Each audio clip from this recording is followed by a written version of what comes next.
Hello everybody, welcome to the Mystical Institute of Healing Arts. My name is Alicia. I'm so happy that you're here to work with the Monarchy rites. Today our class is going to be on the Wisdom Keepers rites. I invite you to join me, light a candle, get some sage burning. This is some local sage from my garden, Reiki charged and blessed. It's a very happy plant. So let's just align that with your space. Calling in the four winds: serpent, jaguar, hummingbird, eagle, Mother Earth, Father Sky. Opening up sacred space.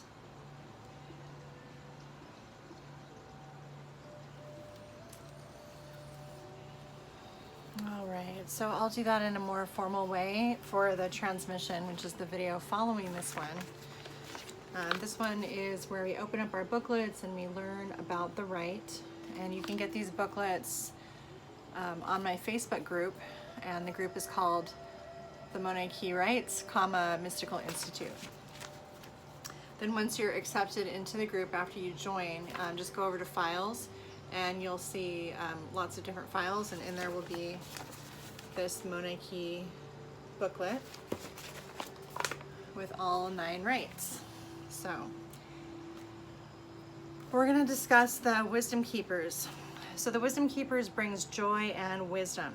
This rite is a form of an energetic transmission that connects us to a lineage of wisdom keepers, wisdom men and wisdom women from the past. It offers us the possibility, through our alignment with this lineage of wisdom keepers, to start the healing of your inner masculinity, stepping outside of linear time, becoming steeped within the medicine teachings, and tasting infinity. The legends say the ancient wisdom resides in the high mountains.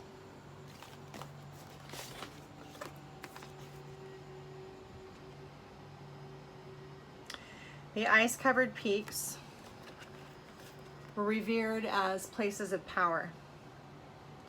Just as mountains around the world, from Mount Sinai, Mount Fiji, and Mount Olympus, has been honored as places where humans meet the divine, the Laika have come down from the Andes to share the Monarchy. While across the world, previously enclosed Buddhist monks and Hindu mystics are coming down from the mountains, and from these places of seclusion and retreat, to share their wisdoms and teachings to those who are willing to receive them. The Wisdom Keepers were men and women who defeated death and stepped out of time. Their task has been to protect the medicine teachings and share them with others when appropriate. They hold and are willing to share understanding that leads to the elimination of suffering. So after you learn about the rite, then there's this step-by-step how to give this transmission. And we'll talk about that here a little bit, and then you'll experience it, and then you'll also have it written down. So I want to just share a little bit about what this rite means to me.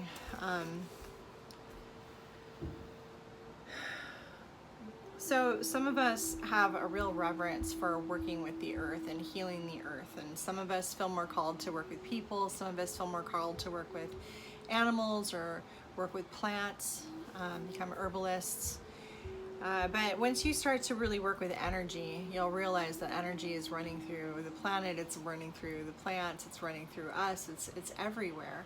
And once you start to be able to read energy, you can actually read the energy of the earth. And then once if you haven't had that experience and you would like to have that experience, one of the easiest places to do that is in Sedona, Arizona. It's known as has multiple energy vortexes there. And there's another one close by to, it's called Mount Shasta, so it's close to me. I'm in California.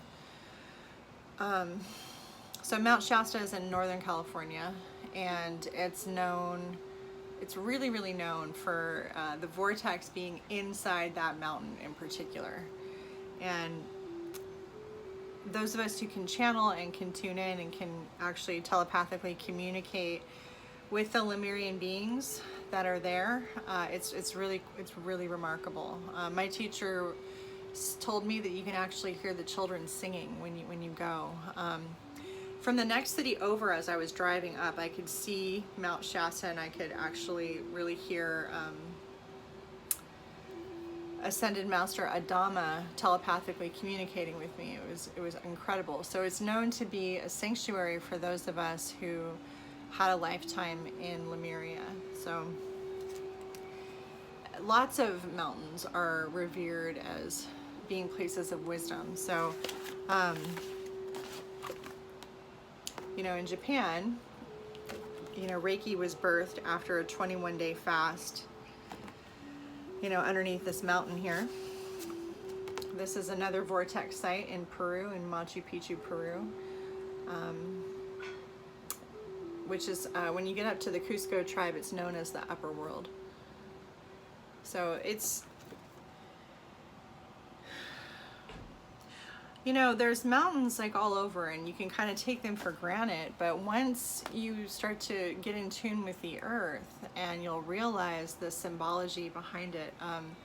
One of my favorite stories is it's just like, it's almost like a hill, but it's a mountain or a hill, and it's at what they call the heart chakra of the world, and that one is in Glastonbury, England. And what that one represents, I know we're talking about the divine masculine, but this is a mountain peak. And so this particular mountain peak is in celebration of the curves of the divine feminine. And they built a monument on top called the Tour. And when you go there and you start to walk through the different levels, it's like these different levels of initiation. And you can actually feel yourself moving through the veil there. And there's been many legends about that space being Avalon, so the lost city of Avalon. When you cross through the veil in Glastonbury, you actually step into a different dimension, and they call that Avalon. So I'm sharing this with you because these are from lots of different cultures that have worshipped the mountains or had a healing or something magical about the mountains. I'm sure you have your own stories, but those are some of the ones that I've had a chance to hear about and experience myself. Another really fun thing, after having been to some of these sacred sites and really connecting with those mountain peaks and the energy in the ley lines in the earth, I could come home or go to do an event and connect by imagining myself there in that sacred space and really experiencing the presence of nature and how everything in nature is in perfect balance. So when you go there, it balances you. But I'm tuning into it right now, so I'm envisioning myself, and I'm envisioning what it felt like when I was there, and then I'm envisioning that energy of that space just moving into our space here and filling up my healing room with that energy, working with the ley lines. It was really something to go there and actually put my hands on the earth and walk across it with bare feet and actually feel where there was a concentrated, you know, burst of energy coming in through the ley lines, and I could stand on it and feel it just rush up into my body and give me healings right from the planet. So, you know, there's really something to it. And this is about healing the divine masculine within you. So everybody has both male and female lifetimes and energies inside of us. And we've all had experiences with the two different archetypes. And you know, we always call in, when we call in the four directions, we're talking to, you know, Mother Earth and Father Sky. And so right there, we're connecting with the divine masculine. And it is a really powerful thing to be able to heal your relationship with that energy and with any lifetimes that you've had, you know, in a particular gender and also any relationships that you've had with the divine, with the masculine energy in general. So whether that be a spouse or a parent. With the Daykeeper's Rites, we're working with the divine or the divine feminine energy, and with this one, the Wisdom Keeper's Rites, we're working with the divine masculine energy. So it's a really wonderful thing to bring in this healed perspective of both of those energies and bring them into balance. Because when we're being reincarnated as, you know, male, female, over and over and over again, we're wanting to balance polarities. We're wanting to bring that into harmony. And a lot of the higher vibrational angelic beings are just a really beautiful combination of both. Archangel Gabriel is known to be that way. So I loved doing this. This was incredibly powerful for me, and I would lean into, you know, the part of me that has more masculine, bold energy. You know, the lifetimes where I was a warrior, where I was a father, where I was working as, you know, a priest. I've had several lifetimes doing that, or a shaman, or a medicine man, or which different lifetimes where I was very masculine. And really connecting with that as a woman, and really seeing, you know, what part of the divine masculine I want to keep and bring forward, and what part of the divine masculine in my lifetimes I need to heal, and allowing the energy to just highlight that, and to just clear away any of the painful memories, and to bring forward some of the more positive memories, and help me to learn all about what it means to have healthy masculine energy. And it made it very easy for me to, you know, flip back into my feminine energy, knowing that I understood my masculine energy, and vice versa. So it's been very healing for me, very healthy for me to have a connection with what it feels like. For those of you who maybe you didn't have a father around growing up, sometimes that happens. It's been very common with a lot of the people who have come in for sessions. They have a lot of those issues that they're healing. To bring this in a place where it's lacking, or where there's not enough of that energy of security and stability and support, is a really comforting thing. So I invite you to allow this to comfort you, and to bring in that feeling of security and strength and protection that we all crave and need. All right, so what we always do is we bring in the fire, and we clear our hands in the fire. And then we get out our pie stone, and we clear our pie stone. So this is how you would give the rite. And then we're going to call in to the winds of the south, Great Serpent, wrap your coils of light around us. To the winds of the west, Mother Jaguar, protect our medicine space. To the winds of the north, Hummingbird, Ancient Ones, Grandmothers, Grandfathers. Or to the winds of the north, to the winds of the east, Great Eagle, Condor. Pachamama, Mother Earth, Father Sky. Thank you for bringing us here and allowing us to sing the song of life. Sacred space is now open.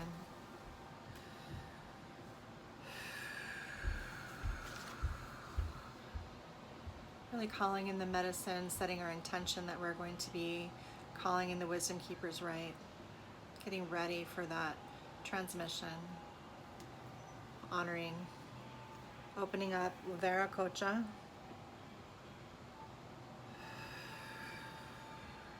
the 8th chakra, pulling that high vibrational, higher self energy around you, engulfing the initiate, asking your protege, do I have permission to give you the Wisdom Keeper's Rites? And then waiting for a yes, and then coming up behind them and bringing the pie stone right on the top of the head. Waiting until you start to feel the energy move in. And again, we're stepping aside, and we're allowing the Wisdom Keepers to send this transmission through us. So you'll feel guided. You'll feel the transmission. Often when I'm doing this, I'll rock back and forth when the energy's flowing. and you can see me rocking. And then you're gonna wait till you're ready, and then just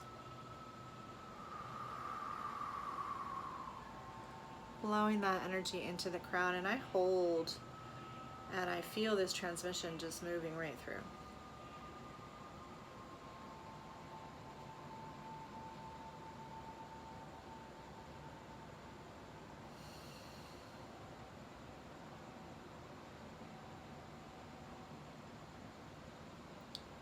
And then you're going to place your hands on the right and the left side, balancing polarities. So again, right, left, giving, receiving, masculine, feminine, yin and yang.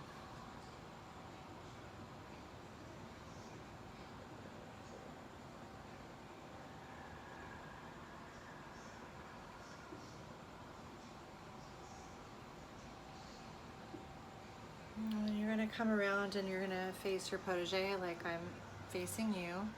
And you're going to bring your hands to your heart center, and you're going to call in the energy of these medicine men and women, these wisdom keepers. And when we discuss how they've stepped beyond time and they've,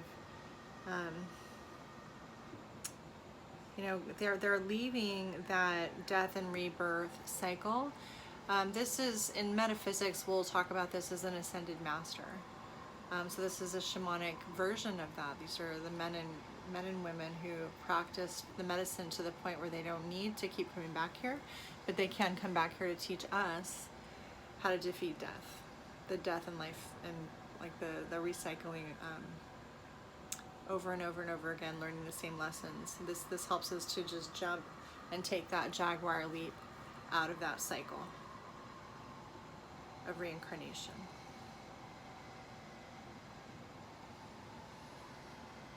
So if you're feeling that, you should feel this love, and decide which hand that you want to, hold the pie stone, and which hand you want to send with, and then just go ahead and send. And this is transmitting to the belly, manifestation energy.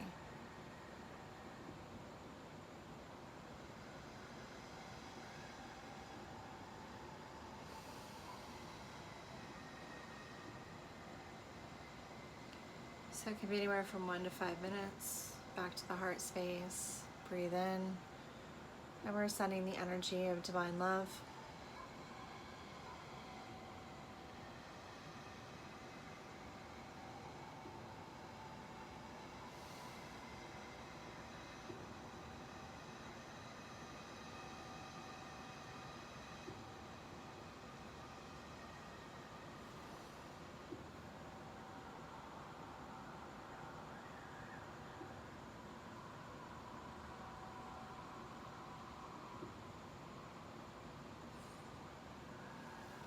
Back to the heart center.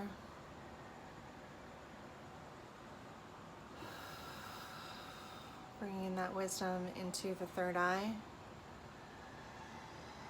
Calling in the energy of vision, psychic vision, intuition.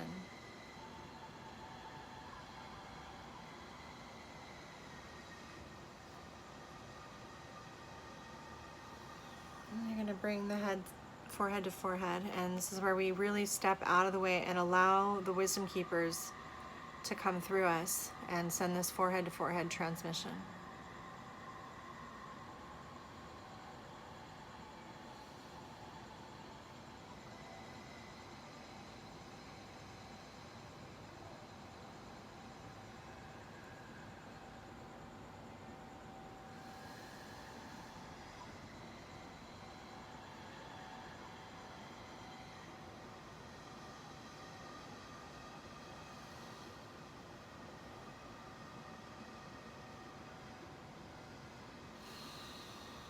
Bowing in reverence. And then you're going to bring their hands back to them, closing their gocha. You've just been given the wisdom keeper's rights. So again, even though you may have already received them from this video, we do have an actual transmission video that you can tune into separately. I encourage you to do that. Also to wait 10 to like 1 week to 3 weeks to germinate your seeds, to really grow your seeds. We give you the monarchy as seeds, and then you work with the energy. You allow it to integrate and understand what the medicine means before you give it to somebody else, but you will be able to do that. Okay, so until we meet again, and I look forward to working with you soon. Aho.